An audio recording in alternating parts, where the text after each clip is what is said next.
Pak, di sini ada selimutnya nggak kalau nginap di sini gitu.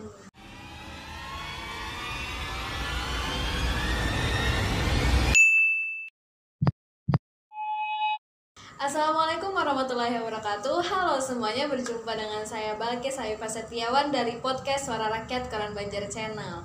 Ini merupakan podcast pertama saya dan di sini kita sudah mengundang narasumber spesial yaitu Bapak Denny Setiawan yang merupakan jurnalis senior sekaligus pimpinan umum media online Koran Banjar. Hari ini kita akan mengupas nih tentang profil beliau dan juga kita akan mengupas tentang terkait dunia-dunia jurnalistik di pengalaman-pengalaman beliau ya. Nah, gimana nih Pak Denny? Mungkin bisa diceritakan nih gimana pengalaman-pengalaman selama menjadi jurnalis. Oke, terima kasih atas waktu dan kesempatannya yang diberikan kepada saya, terutama kepada Ananda Balkis Hayufa Setiawan. Berbicara tentang jurnalis tentunya ini sangat panjang dan sangat luas. Tapi karena di sini dibatasi oleh Ananda bahwa Bapak akan berbicara tentang profil atau pengalaman. Jadi Bapak harus bercerita dulu nih, bercerita sejarah Bapak kok bisa menjadi jurnalis itu pada awalnya seperti apa, begitu kan? Betul. Nah, jadi begini, tahun 2001 ya waktu itu selepas dari kuliah atau setelah mengambil gelar S1 Sarjana Sosial di Universitas Ahmad Yani. Jadi Bapak pertama kali langsung melamar kerja waktu itu atau ingin bekerja menjadi seorang wartawan, dan Bapak mengakui bahwa sebenarnya Bapak tidak punya pengalaman dan latar belakang untuk menjadi penulis.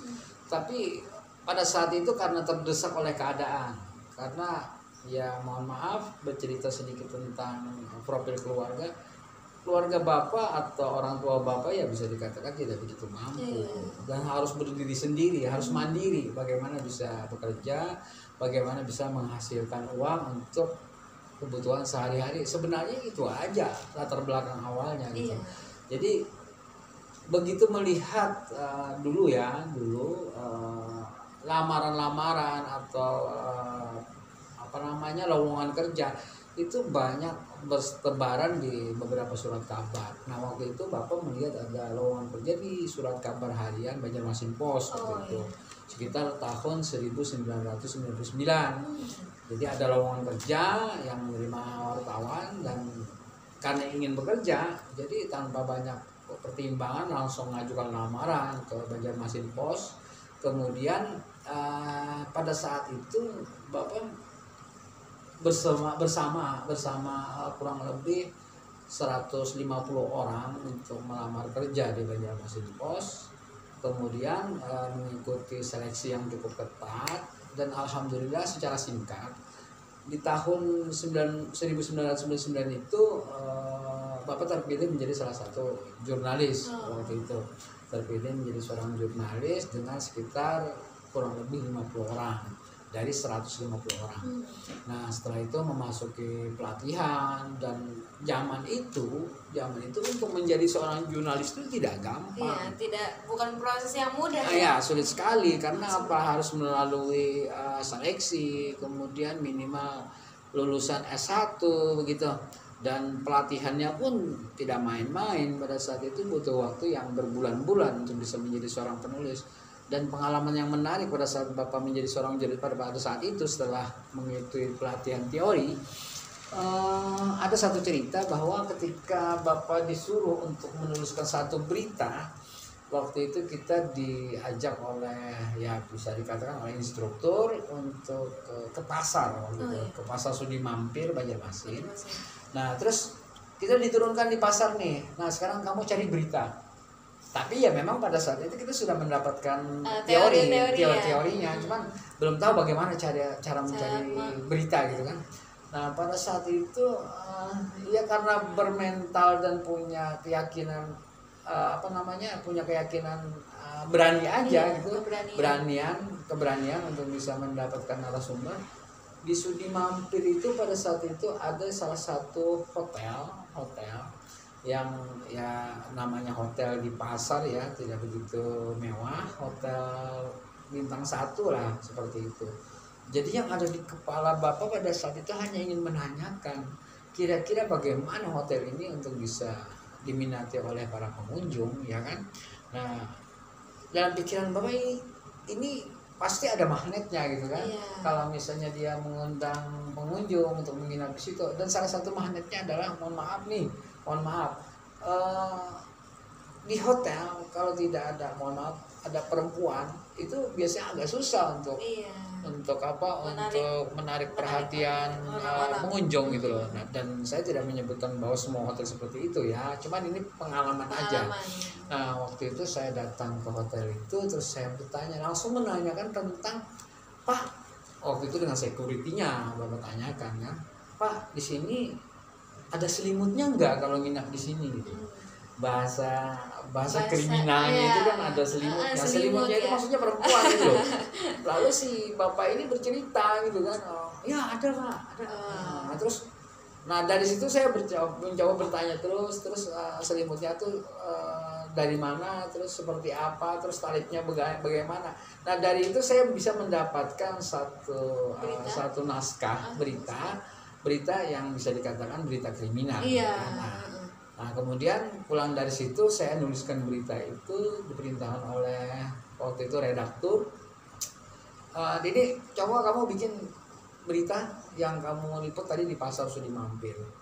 Ya karena tidak punya pengalaman sama sekali, saya nulis berita itu dari jam 10 siang itu sampai jam 3 subuh baru selesai. Satu berita loh, betapa susahnya menulis berita, merangkai kata karena tidak punya pengalaman. Iya, belum ada pengalaman. Beda dengan sekarang, ya kan? Sekarang ini kan sudah ada universitas yang menyediakan jurusan komunikasi dan informasi. Jadi orang bisa belajar bagaimana menjadi seorang jurnalis, minimal dari cara berbicara cara wawancara dan sebagainya.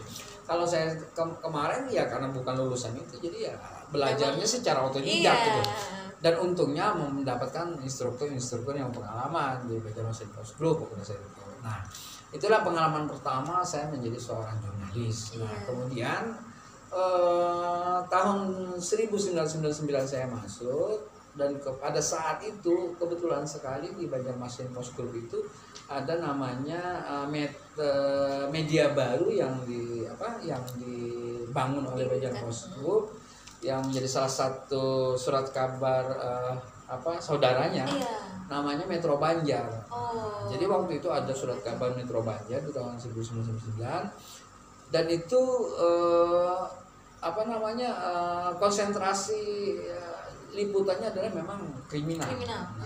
Saat itu saya ditugaskan langsung menjadi wartawan kriminal. Wah. Jadi ya bisa dibayangkan ketika baru pertama nih langsung kriminal. Baru pertama langsung terjun menggarap berita kriminal. Dan ya dari awal sampai kurang lebih hampir 1 tahun di media itu pada saat itu, ya memang keseharian liputan pada saat itu hanya bertemu yang berdarah-darah saja gitu loh. Berdarah-darah saja dengan para penjahat dan lain sebagainya, karena kan berita kriminal.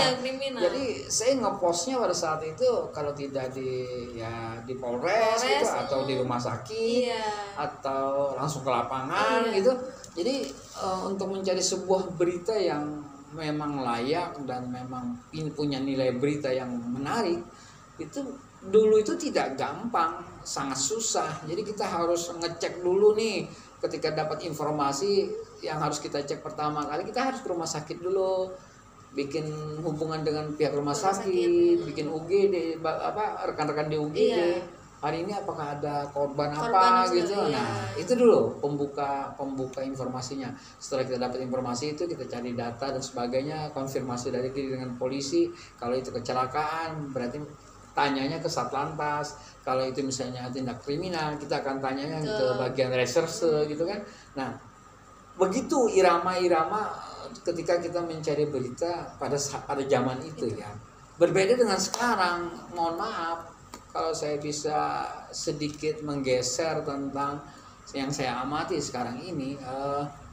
Kalau sekarang itu wartawan, mohon maaf nih, wartawan itu kecenderungannya banyak menerima rilis. Dia hanya cukup menerima rilis dari pihak yang berwenang, dalam hal ini mungkin dari Polres. Jadi ya bisa dikatakan cuman memperoleh berita mentah gitu loh, berita yang sudah jadi, berita jadi dari pihak kepolisian, dan diupload lagi ya, baru diambil lagi terus dirombak sedikit lalu diupload gitu. lagi ya. Jadi makanya saya melihat bahwa jurnalis-jurnalis sekarang ini bisa dikatakan tidak semua ya, tapi sebahagian itu mereka tidak punya pengalaman yang begitu menantang. Berbeda dengan di zaman waktu saya jadi wartawan di lapangan gitu loh. Nah itu mungkin sebagai tahap awal profil ketika saya menjadi seorang jurnalis. Nah mungkin sebenarnya kalau diceritakan lebih panjang atau lebih banyak ini butuh waktu yang durasi yang panjang ya, lebih panjang. Nah, mungkin itu diantaranya kira-kira. Nah, gimana menurut Ananda Balkis mungkin? Wah, ini sangat menarik ya, kita tadi sudah mendengarkan dari bagaimana dari awal beliau terjun ke dunia jurnalis sampai akhirnya beliau juga mention tentang bagaimana jurnalis sekarang ya yang bisa dikatakan hanya menerima berita mentah dari Polres gitu. Sangat menarik sih Bapak Denny. Jadi sebagai langkah berikutnya, karena ini yang menurut saya adalah podcast perdana, dan saya melihat dari judul dari awal tadi bahwa itu adalah podcast Suara Rakyat. Suara Rakyat. Berarti ini sepertinya konten-konten atau narasumber-narasumbernya ini mungkin akan lebih banyak mengundang rakyat kecil kayaknya. Kalau sebelumnya itu mungkin mohon maaf nih kalau misalkan podcast lain banyak menghadirkan narasumber ya orang yang sudah punya jabatan penting, berwenang. Kalau ini kayaknya ini lebih banyak mengundang masyarakat kecil ya. Kita ingin mendengarkan suara rakyat. Seperti judul juga podcast Suara Rakyat, yaitu kita mengundang rakyat-rakyat kecil dan mendengarkan suara mereka gitu, Pak. Oke, terima kasih. Karena ini baru podcast perdana, saya pikir cukup sampai di sini aja dulu deh. Nanti supaya yang nonton nanti penasaran. Kira-kira itu saja.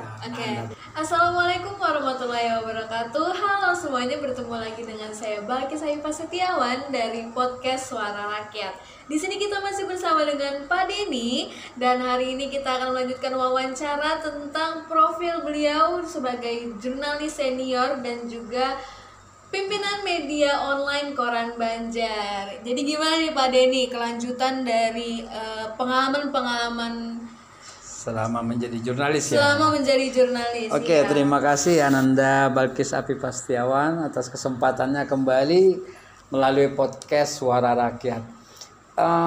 Bercerita tentang pengalaman ya mungkin cukup panjang ya. Jadi saya akan coba meringkas pengalaman selama menjadi jurnalis maupun selama menjadi pimpinan media online Koran Banjar.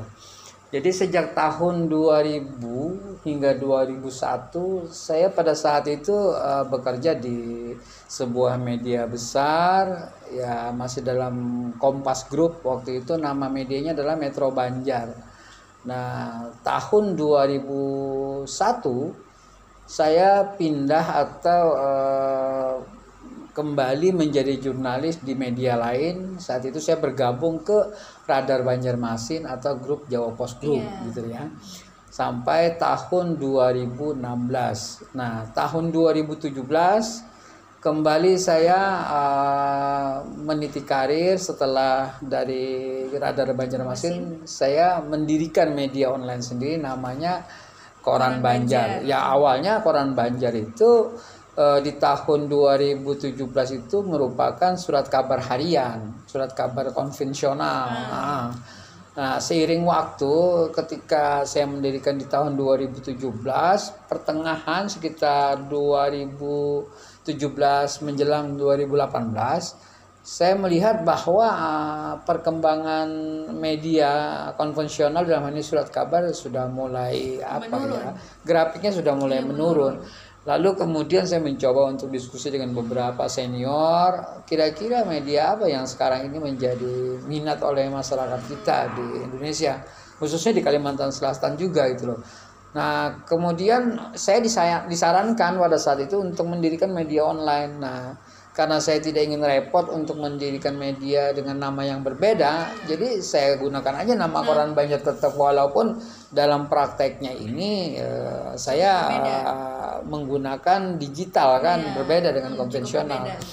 Nah, memang pada awal-awalnya cukup berat membangun media online ini, karena apa? Karena saya tidak begitu mengerti bagaimana cara untuk menghasilkan uang dari media online.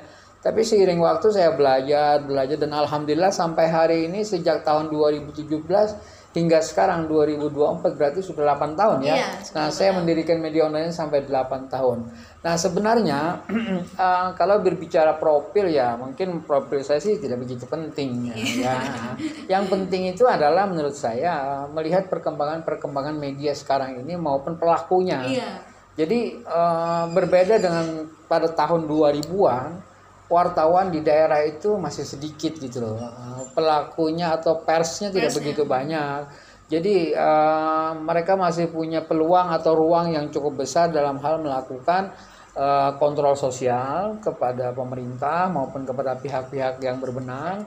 Nah, berbeda sekarang seiring mulai berkembang pesatnya media online dan semakin mudahnya orang bikin media online, akhirnya media online ini menjamur dengan cepat. Tetapi ya itu tadi, saya juga agak sedikit bingung melihat bahwa media online itu yang sekarang berdiri khususnya di daerah saya, di wilayah ya Kabupaten Banjar Kalimantan Selatan gitu loh. Banyak masih pelaku-pelaku media online ini yang tidak memiliki latar belakang pers gitu loh. Jadi perbedaan atau perbandingan jurnalis yang di era saya pada saat tahun 2000-an itu dengan sekarang ini memang jauh berbeda gitu loh. Dulu itu ya mungkin karena wartawan tidak begitu banyak sehingga mereka punya ruang yang cukup bagus untuk melakukan fungsi kontrol. Nah, sekarang ini wartawan menjamur, kemudian media online dengan mudah bikin platform untuk media online gitu. Bahkan ya saya cukup heran, banyak sih mereka-mereka yang mendirikan media online yang tidak memiliki latar belakang sebagai jurnalis atau pers, sehingga mereka ya mungkin tidak begitu memahami istilah kaidah jurnalistik, kode etik jurnalistik, dan ini menurut saya menjadi catatan penting buat lembaga-lembaga resmi seperti Dewan Pers misalkan untuk melakukan filter agar tidak semua media yang beredar sekarang itu dengan mudah untuk bikin media gitu kan. Setidaknya ada orang-orang yang memang memiliki latar belakang dan keahlian begitu.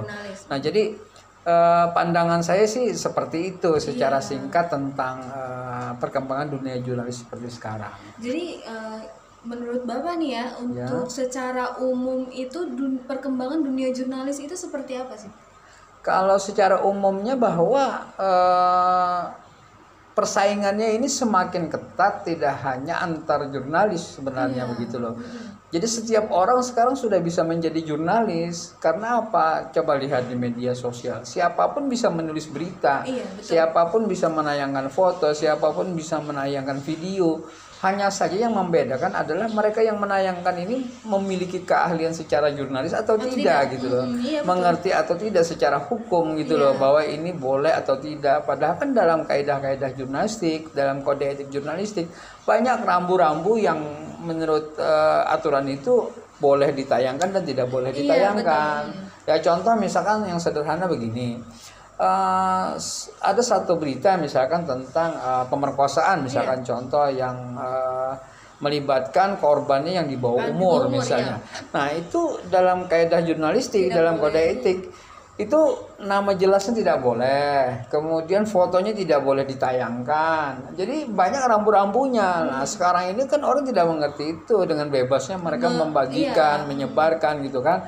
Nah, terus yang kedua contoh lain bahwa kita tidak boleh dalam kode etik itu membagikan atau menampilkan foto, video maupun narasi yang dalam tanda kutip mengerikan gitu loh. Apakah itu tabrakan yang mengerikan, apakah pembunuhan yang mengerikan, itu tidak boleh dalam kaidah jurnalistik. Jadi kalau misalnya kita melakukan itu sama dengan melanggar undang-undang pers gitu loh. Nah, ini yang membedakan. Jadi sebenarnya banyak yang menjadi PR bagi lembaga yang berwenang dalam hal ini, mungkin Dewan Pers maupun organisasi-organisasi pers lainnya, untuk melakukan filter atau memberikan edukasi terhadap pelaku-pelaku media, termasuk media sosial, untuk lebih berhati-hati dalam melakukan penyebaran informasi. Nah, kira-kira begitu. Untuk kesimpulannya, keseluruhannya nih, menurut Bapak tentang perkembangan jurnalis dan perbedaan saat ini dan masa pada Bapak itu gimana, Pak?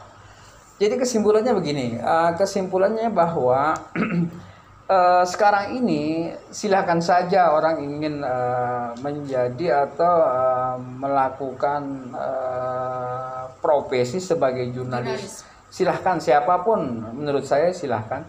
Tetapi catatannya saya sarankan mereka harus belajar.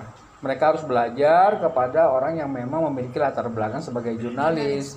Jadi jangan serta-merta hanya ikut-ikutan, turun ke lapangan, bikin media online, terus tanpa mengerti rambu-rambunya langsung menayangkan liputan dengan sembarangan, itu berbahaya sekali. Nah, itu yang pertama yang saya sarankan. Yang kedua adalah bahwa saat ini Dewan Pers sudah sangat bagus untuk melakukan filter terhadap semua media online. Sekarang ini media online tidak bisa sembarangan mereka untuk berdiri, tetapi mereka harus melewati yang namanya verifikasi dari Dewan Pers, dan itu luar biasa susahnya.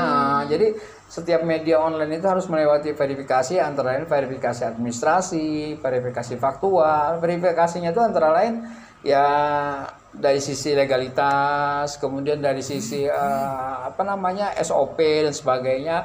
Kemudian Dewan Pers juga melakukan faktual, langsung kunjungan ke kantor media online-nya. Itu luar biasa. Setidaknya itu yang memfilter bahwa hanya media-media tertentu yang boleh untuk melakukan liputan, untuk melakukan reportase. Jadi kalau mereka belum memiliki itu, ya mereka sebaiknya untuk melengkapi dulu, belajar dulu gitu loh. Nah, jadi ini sudah sangat baik langkah-langkah yang dilakukan Dewan Pers. Nah, sebaliknya bagi pelaku-pelaku dunia bisnis maupun pelaku jurnalis yang ada di manapun berada, saya sarankan ya mereka harus benar-benar belajar dulu gitu loh. Jangan sampai mereka terjebak dalam persoalan-persoalan hukum yang melanggar kode etik maupun kaidah-kaidah jurnalistik. Nah, kira-kira secara umum seperti itulah. Nah, kalau saya ceritakan lebih jauh mungkin makin panjang ya. Jadi saya hanya menceritakan profil singkat saya, dan mungkin Ananda Balkis mungkin karena melihat judul dari podcast ini adalah podcast Suara Rakyat ya. Saya hanya memberikan apresiasi, mudah-mudahan ini akan terus berkembang, dan saya sarankan nanti harus mengundang rakyat-rakyat kecil. Pasti, Pak, pasti. Ada banyak rakyat kecil yang harus menyampaikan, yang harus didengarkan. Bukan berarti kita mendengarkan tentang bahwa soal kebijakan, tapi soal aspirasi mereka gitu kan. Ada pedagang, ada petani, ya kan, ada pelaku UMKM dan lain sebagainya. Nah, mudah-mudahan podcast ini menjembatani mereka untuk menyampaikan aspirasi mereka kepada pemerintah maupun kepada pihak-pihak yang berkompeten. Oke, jadi demikian. Iya, terima kasih banyak ya Pak Denny atas apresiasinya dan juga doa-doanya untuk podcast Suara Rakyat kita ke depannya. Nah, mungkin segitu dulu video dari kami. Terima kasih Pak Denny sudah hadir kembali di podcast Suara Rakyat. Sampai jumpa lagi nanti. Assalamualaikum warahmatullahi wabarakatuh.